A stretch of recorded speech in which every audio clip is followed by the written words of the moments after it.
'n vroegoggendbootrit na Robben-eiland bring 'n groepie vrywilligers wat noodsaaklike werk hier kom doen.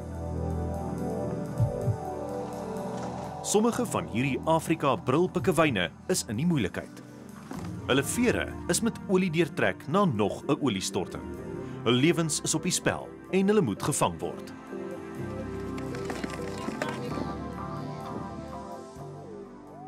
Skeepsvragverkeer rondom die suidpunt van Afrika het die laaste klompie jare merkbaar geeskaleer.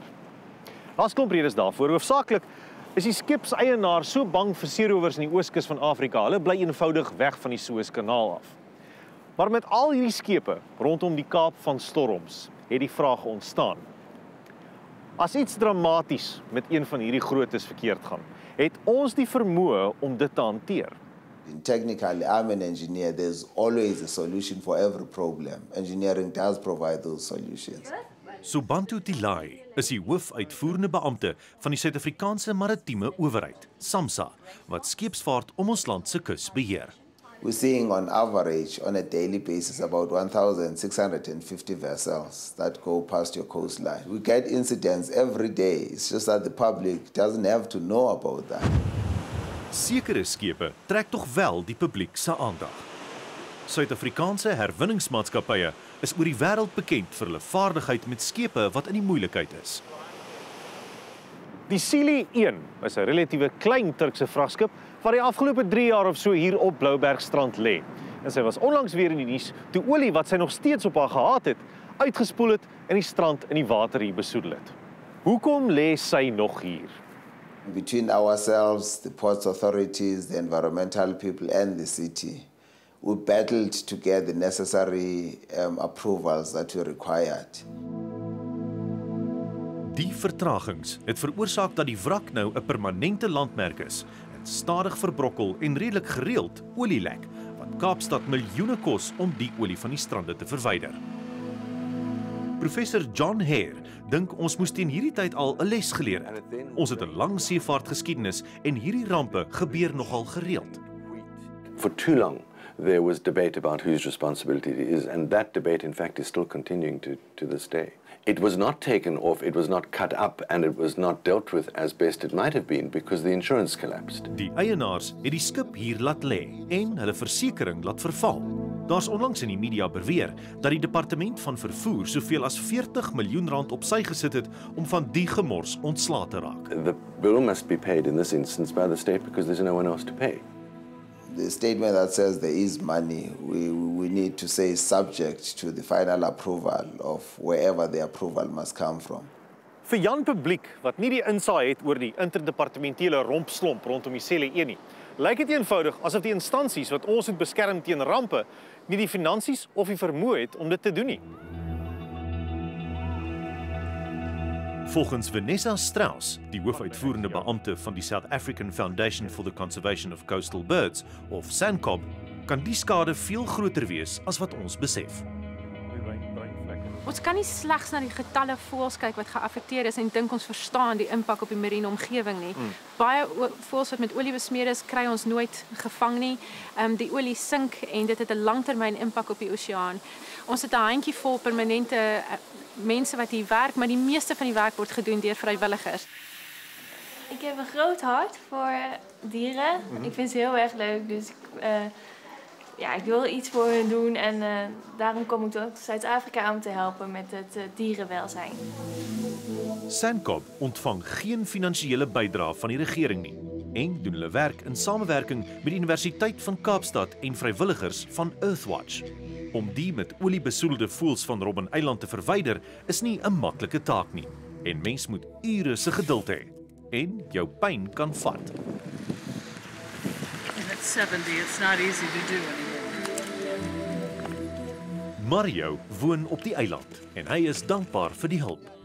They have really helped us a lot. I think without them we could have struggled a lot, the three of us, to catch so many birds. Volgens Vanessa is die desperate ingryping lewensbelangrik vir die pikkewyne se oorlewing. Die Afrika-pikkewyn is onlangs geherklassifiseer as kwesbaar. Jy weet in die vroeë 1900s was daar tussen 3 en 4 miljoen pikkewyne in die natuur en nou is daar slegs 21.000 broeipare. Dis omtrent 60.000 voëls. Dis 'n 90% afname oor die laaste 100 jaar. Vir Dr. Richard Shirley van die Universiteit van Kaapstad se demografiese eenheid is dit 'n wedloop teen tyd. The endangered classification, it means there's a high chance they could go extinct in the next 50 years. Die pikkewynkuikens word ook saamgeneem en word by SANCCOB grootgemaak. Ons is baie suksesvol om Afrika pikkewyne te rehabiliteer. Hulle is baie gehard, hulle doen baie goed in aanhouding, alhoewel dit baie stresvol is. Oor die algemeen kan ons 90% van die voëls vrylaat wat ons opneem as gevolg van oliebesoedeling. How can we resolve this? What we should be doing, I think, is we should be looking at being far more strict in the conditions that we impose on ships that ask to come into our ports, as opposed to those lame ducks that pitch up on our shores uninvited and cause trouble, where we have really very little control. Ons het duidelik die toets gedop met die SELI 1. Maar wat het ons daaruit geleer? 'n Lid van Kaapstad se Stadsraad, JP Smith, het 'n konsepvoorstel gemaak oor moontlike samewerking tussen die regering en privaat instansies sodat hulle in die toekoms meer gekoördineerd kan optree. Everything in disaster situation is about rapid, clear, well-considered decision making, but it has to be rapid. You don't have the luxury of delaying for weeks or months on a situation because then you end up with SELI 1. But I'm confident that the future situations, that we're in better alignment now. Dis ook maar goed, want iets het toe vroeër gebeur as wat verwag is. In Mei hierdie jaar het die inwoners van Clifton, wat van die duurste eiendom in die land het, wakker geskrik een oggend met 'n skip so te sê binne in hulle voortuin. Vir die verbaasde toeskouers het dit gelyk asof die vistreiler eenvoudig homself op die strand parkeer het sonder enige skade. Daar's ure lank probeer om die skip se vrag ligter te maak en om weer die water in te kry. Dit was 'n saak wat dringend aandag moes kry. 4 dae later, te midde van 'n klomp ekonomiese en ekologiese vrese, is die skip uiteindelik van die strand afgetrek. I must say we had learned a lot of lessons out of this disaster that we've got with the SELI 1, such that we are not going to have a repeat of agencies not talking when they should be talking. And that is what led to the success of the Hatsumaru in particular. Die groot vraag is of ons 'n reuse oliestorting kan hanteer. Daar's 'n skokkende waarheid in die antwoord. Alle oliemaatskappye betaal 'n heffing aan 'n internasionale versekeringsfonds in Londen en hulle het miljarde beskikbaar vir opruimingsoperasies.